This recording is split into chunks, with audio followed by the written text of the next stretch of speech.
it's been crystal clear for quite a while that that the president of the university is very committed to the idea that the university has a brand, not a market brand as such, but a brand that is basically a pledge of trust, a pledge that we are a trustworthy enterprise engaged in knowledge development, dissemination, and outreach. And when there are violations of the ASU brand, that is, when there are representations of the ASU brand that really fail to match up to what our aspirations are, this can be very challenging. And President Crow said a number of years ago, applied ethics is one of the cross-cutting curricular themes that define every student's education at ASU.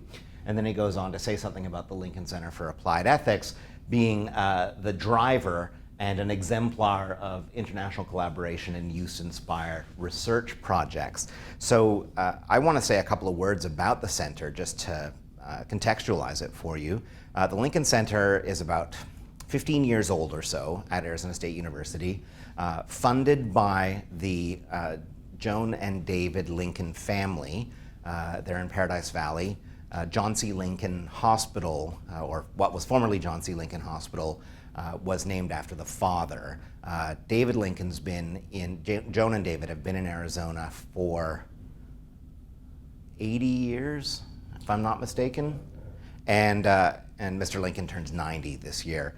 And he and his wife invested in the center because of a strong perception and really a guiding principle for him and for the family that doing good in the world will help you do well, personally, financially, spiritually, psychically.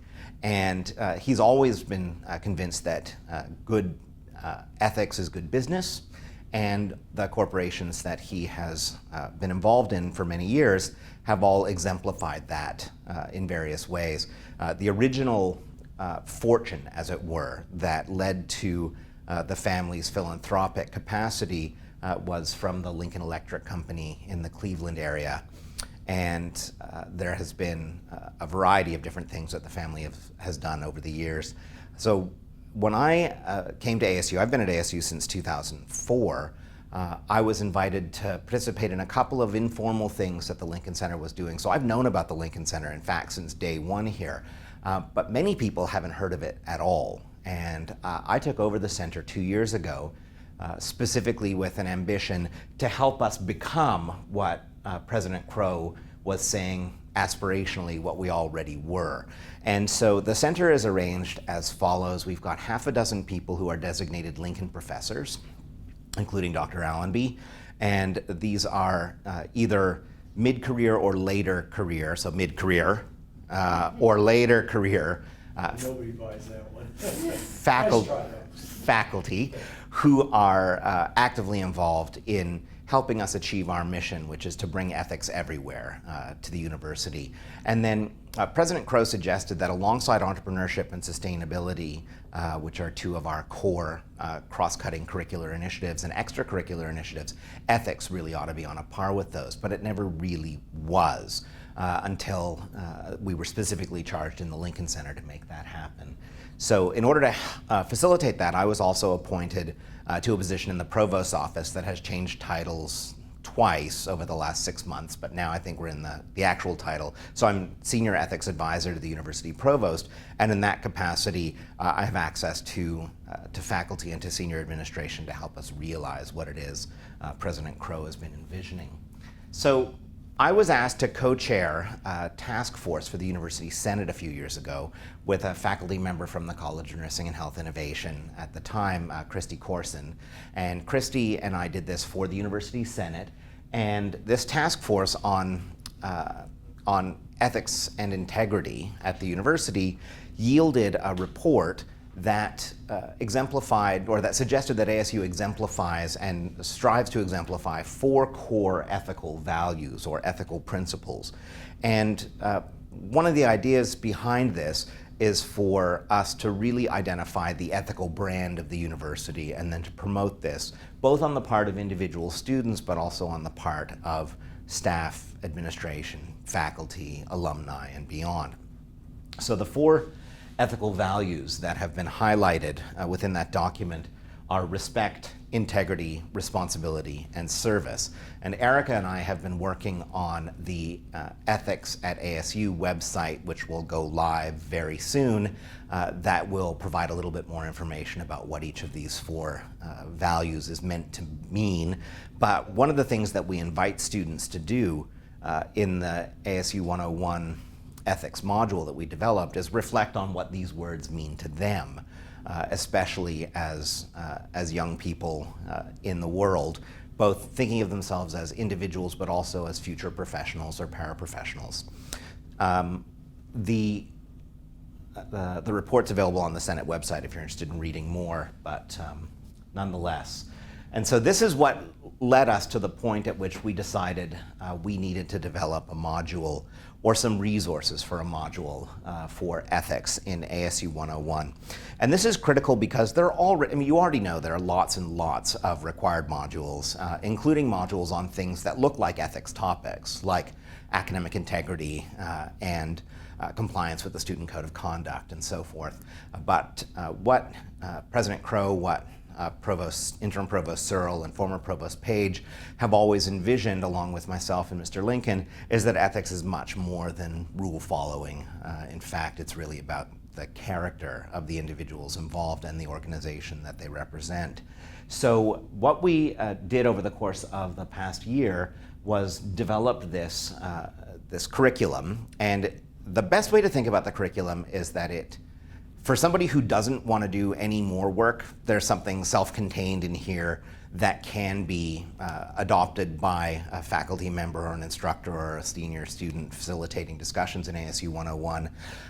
But for some, and it's designed to be rolled out without any particular subject matter expertise. And that's key for us because we can't further burden faculty, instructors, and other folks who are actively involved in teaching ASU 101. We shouldn't be further burdening instructional designers than we already are. What we want to do is create something that's kind of turnkey, out of the box, ready to go. But we also recognize that in order to make this, this material interesting and accessible to students, it's probably going to be important to tweak it in particular directions. So for instance, for engineering students, it probably makes sense to focus on some engineering ethics material at some point. Similarly, for students in the College of Nursing and Health Innovation, it probably makes sense to be able to structure this in terms of the ethics of healthcare professionals. But and so there's room to sort of tweak it, and there's also room to say, look, I want to do some of this, but I don't want to do all of it. I have another idea for what could work out well, and that's fine too. We just want to we wanted to give the instructors something so that we can all move forward.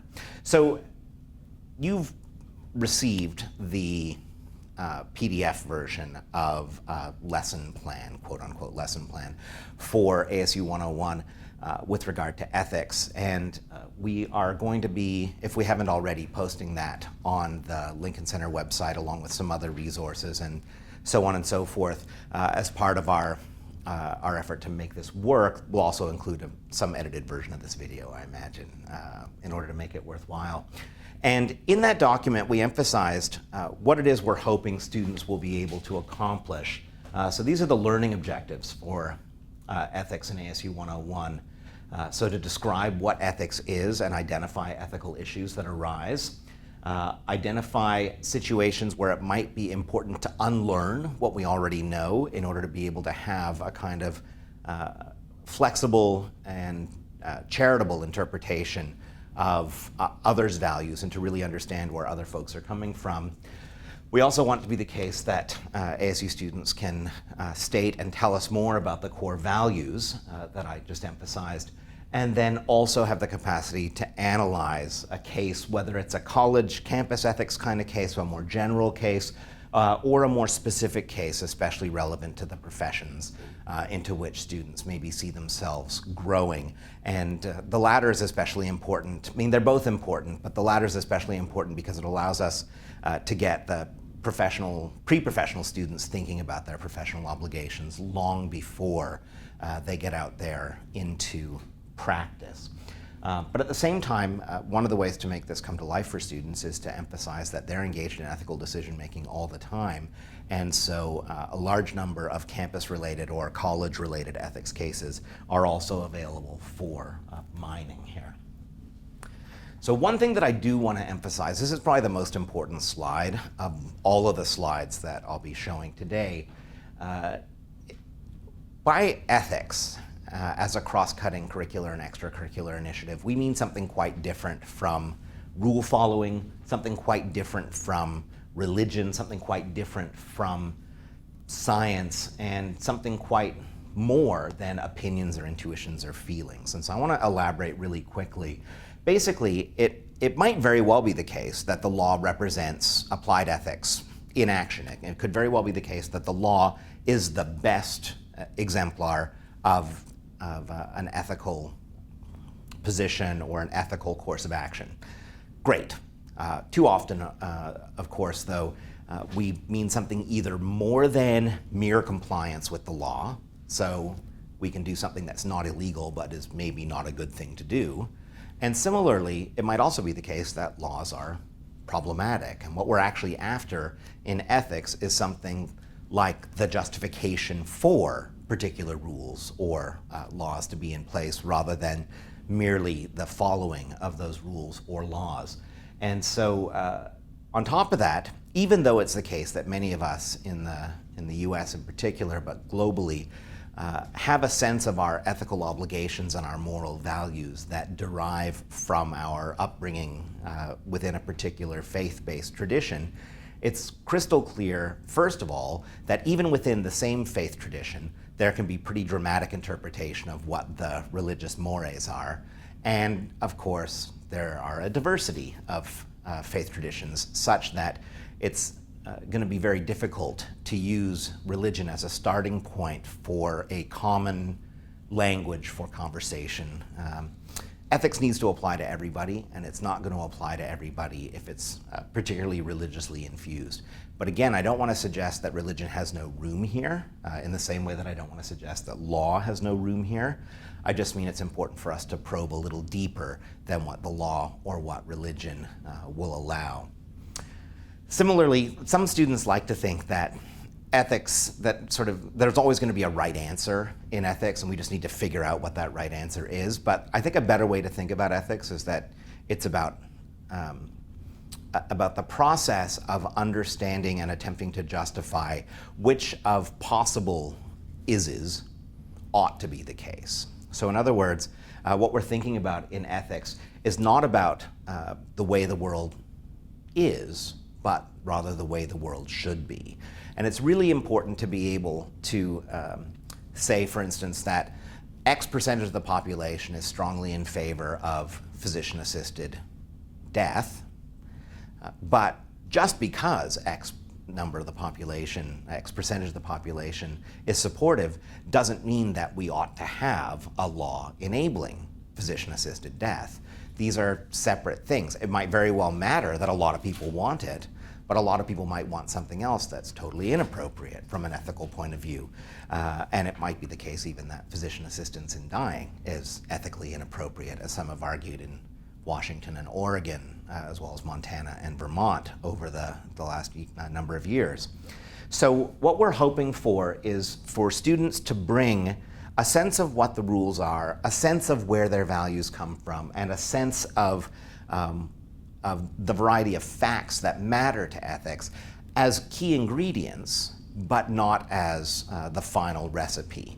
The final recipe is going to require some ethical reasoning, and the ethical reasoning is going to be what justifies a particular normative position, a particular view about the way the world should be. So this gets us down to mere opinions, intuitions, or feelings. Too often what ends up happening is that students assume that that normative work is done simply by opinions or intuitions or feelings. So in other words, you take your facts, you take your, so many people are in favor of such and such a thing, it's legal in many other countries, these are all statements of fact, and then they say, Plus, I think it's really important that we do this, and that intuition is what apparently makes them allowed to conclude that we ought to be doing this. But ethics isn't magic, and you can't just wish that particular intuitions are going to do that magical work. Instead, you need to appeal to principles or values, ethical principles or values, and justify that appeal. This can be an incredibly philosophically complex enterprise. It can also be super straightforward. And what we're hoping in ASU 101, in that 50-minute session, that we keep it as simple and straightforward as possible, sort of introduce students to a variety of ways of doing this kind of thing, but without requiring them to become themselves subject matter experts. So, ethical issues typically involve a conflict between values or principles that guide our perceptions of what's right and wrong. And as a result of that, what we need to do is be able to analyze an issue in order to be able to get to a resolution one way or the other that X or Y or Z is the ethically preferential thing to do.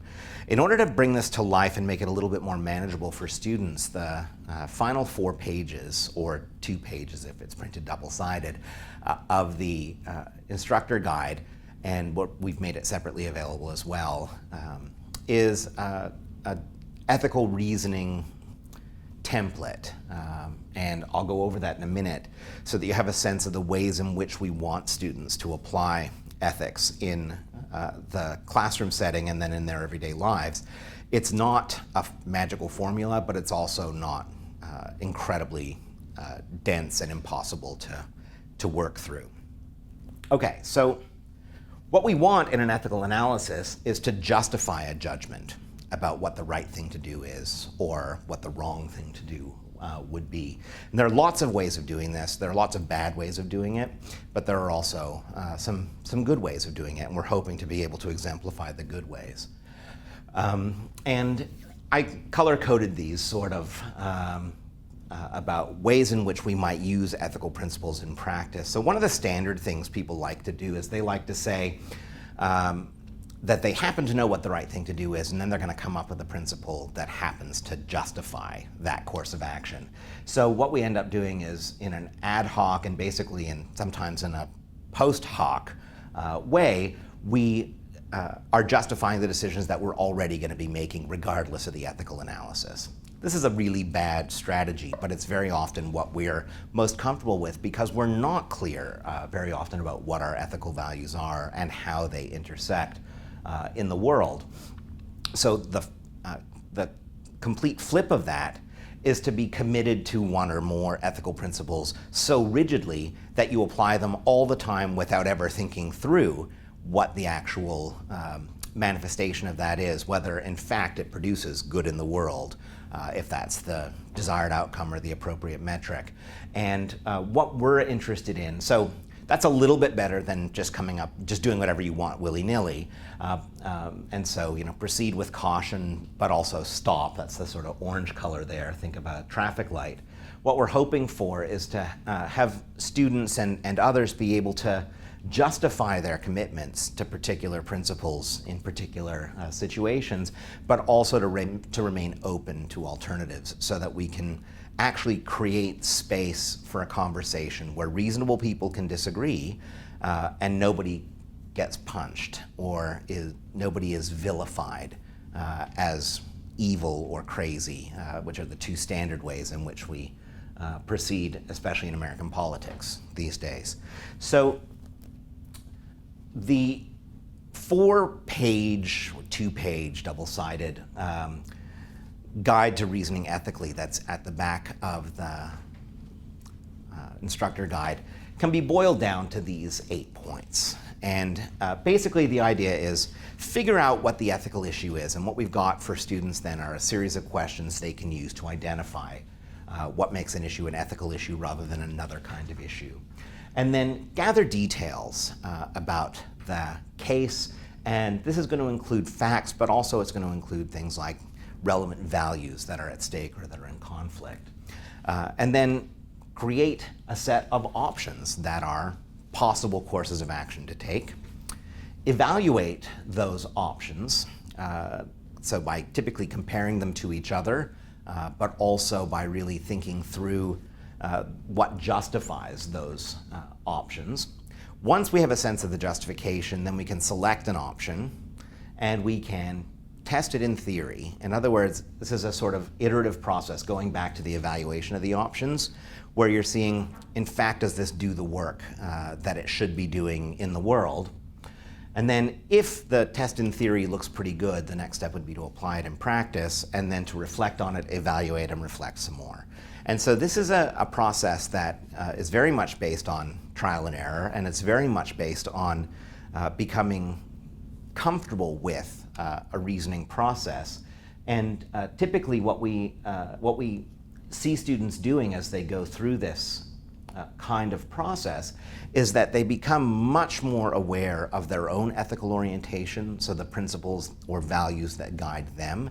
They become much more aware of expectations of them, whether as students or as professionals or as citizens for that matter, and they become capable of a kind of civil exchange with each other about the evaluation of options and the reflection on what decisions we make, without succumbing to this sense that if people disagree, one of them must be either evil or nuts. And this is a kind of rosy image, but it's an image that, in fact, we've seen significant progress with over the course of many years of practice in applied ethics. So this is the nature of reasoning ethically, and that sounds very abstract on the one hand. As I say, we unpack it into 4 pages in the handout so that students can actually sort of ask themselves a series of questions after each one of these bullets to be able to generate some content to reflect on. But it's probably easiest for our purposes to spend some time on cases. And cases help to bring material to life. So I'll mention 2 things that are in the course plan or the template that we created for the ethics module. Namely, there's a quick video on unlearning. So basically, having a sense of what it is we know and how we know it, and trying to figure out how we can get to a point where we know something else or not know that first thing. The example is how to unlearn riding a bicycle. So the nice thing about it is it's an example that doesn't have to do with ethics, but that allows for the kind of nimbleness of mind to become clear what it is we're after. Secondly, there's a video involving some ASU students who were asked to reflect on what ethics means to them. And the idea there is that that can generate a kind of homework assignment in advance for students so that they're thinking through on their own a little bit more what it is we mean to when we say we want ethics everywhere at the university. So the other key point to bear in mind is that some of this stuff can be done at home in advance of the class, and some of it can be done after the class. But what we really wanted to see was how much of it could be done in the class without either overburdening instructors or overburdening students. And the way to do that, we thought, was with cases. So what I think is critical at the end of the day, and this is what you're hoping for in the classroom, is that we end up encouraging students to always be respectful, so that they can understand why somebody might disagree with them without thinking terrible things about that person. And secondly, and a little bit more philosophically, is that we want students to practice interpretive charity. And this is a notion that goes back to philosophy of language from the 1950s and 60s. But basically, the idea is, if your interlocutor says something that you think immediately is nuts, it's more likely that you misunderstood what the person said than that, in fact, they are nuts. So the idea here is, instead of assuming when there's a disagreement that your interlocutor is crazy, instead try to figure out what exactly they said. Now, it might turn out that what they said is nonsense. It might turn out, in fact, that the statement that they're adhering to makes no sense. But don't assume that it makes no sense. Instead, assume that it makes perfect sense and try to really figure it out. And this interpreting interpretive charity can go a very long way toward helping folks be respectful of other positions that are out there in the world. And so, so that's the end of the quote-unquote formal presentation for today. There are some cases that I thought would be fun for us to play around with. These are 4 cases that are specifically involving campus ethics, or the kinds of things that we might see arising in the residence halls or in between students in a classroom or other kind of setting. The 4 cases are a case of academic performance enhancement, and Dr. Allenby has all kinds of controversial views about this topic. The second is a case about being a moral crusader at the dining table, where a student is a strong moral proponent of vegetarianism and is trying to figure out whether and how to address meat eating with her colleagues, fellow students. The case of slacking off, as I call it here, is a situation in which you've got a team project that's been worked on very capably by everybody except one person in the group. She's a senior, she's graduating. If you give her a honest evaluation of her effort and turn that into the professor, that could end up impacting her GPA and her capacity to do good in the world beyond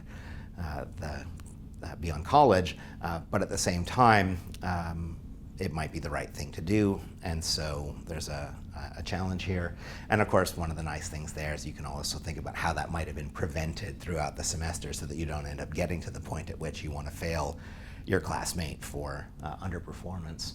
And then the last one turns out to be an incredibly complex one, and it basically just involves Instagram, Instagramming pictures that some people might find inappropriate, and the kind of how to navigate the space between slut shaming and rape culture on the one hand, and presenting your putting your best face forward in public interactions on the other. And it's outrageously complex. It's one that I'm typically not going to recommend for use in the classroom, but I wanted to highlight it because it seems so simple, and yet it can it can lead to really serious divisions pretty quickly.